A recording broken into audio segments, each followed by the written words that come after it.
একজন ইউনিভার্সিটি যিনি ভিপি হয়েছেন তাকে কি ম্যাজিস্ট্রেসি পাওয়ার দেওয়া হয়েছে? তিনি ইউনিভার্সিটির মধ্যে কোনটি অবৈধ দোকান না দোকান, অবৈধ দোকান থাকতে পারে, কিন্তু সেটা ফাইন করার অধিকার কি ইয়ের আছে, ভিপির আছে, ডাকসুর ভিপির আছে?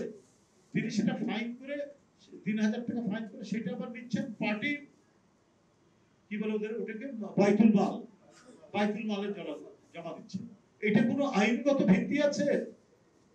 আপনার ইউনিভার্সিটির ক্যাম্পাস হবে জ্ঞান চর্চার একটা বিশাল একটা ক্ষেত্র, জ্ঞান চর্চার আধার হবে ইউনিভার্সিটি, এবং সেই জ্ঞান চর্চার দায়িত্ব পালন করবে ডাকসু। সেই জ্ঞান চর্চায় শিক্ষক ছাত্রদের অংশগ্রহণ থাকবে। এইটা কতটুকু নিশ্চিত করা হচ্ছে সেটা না করে আপনি যে দোকান বৈধ অবৈধ তার কাছ থেকে ফাইন করছেন, তো এটা তো আমরা সোশ্যাল মিডিয়া বা কোনো জায়গায় দেখলে একটু দেখেছি, কিন্তু এটা নিয়ে তো কোনো ইয়ে দেখলাম না, আলোচনা দেখলাম না। আপনি কি করে, এটা কি ডাকসুর ভিপি? আমি তো ডাকসুর ভিপি ছিলাম একটা ইউনিভার্সিটির, আমরা তখনও আমরা কোনো বিশ্ববিদ্যালয়ের ভিতরে কে দোকানদারি করছে, কে মার্কেট করছে, এটা তো ইউনিভার্সিটির অথরিটি আছে, প্রশাসন আছে, তারা ইয়ে করতে পারে। সেখানে ছাত্ররা থেকে বলতে পারে যে এখানে ক্যাম্পাসের যে একটা শান্তিপূর্ণ সমাহিত পরিবেশ আছে, এটা বিঘ্নিত হচ্ছে, স্যার এটা আপনি দেখেন।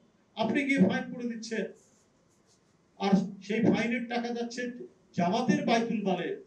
এটা এটা খুব ধরনের বিষয়। এটা বরাবরই আমরা দেখেছি যে এদের একটা কর্মকাণ্ড হচ্ছে স্টেট উইদিন দি স্টেট, রাষ্ট্রের মধ্যে রাষ্ট্র করা। আমরা সেই পরিবেশ আমরা দেখেছি। আবার বলে ইউনিভার্সিটির হলগুলোতে কি বলে যে খাট দিচ্ছে, লোহার খাট।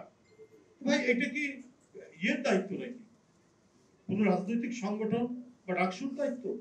আপনি ছাত্রদের দাবি দেওয়া নিয়ে ভাইস চ্যান্সেলরের সাথে বার্গেনিং করবেন, আন্দোলন করবেন।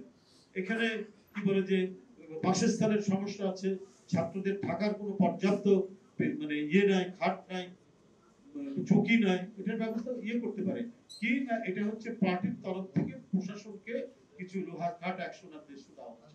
এটা তো একটা অদ্ভুত ব্যাপার। এটা তো এই জিনিসটাই হচ্ছে যে স্টেটের যে একটা আইনগত ভিত্তি আছে, রাষ্ট্র যেভাবে গড়ে উঠে, এটা তো রাষ্ট্রের বিরুদ্ধে একটা কাজ। যে আপনারা এটা কি এতিমখানা নাকি যে আপনি সেখানে লোহার খাট দিবেন, আপনি সেখানে কি বলে যে খাওয়ার জন্য ডাইনিং টেবিল দেবেন? এই জিনিসগুলো কিন্তু খুব বাজে আলামত বলে আমাদের কাছে মনে হচ্ছে।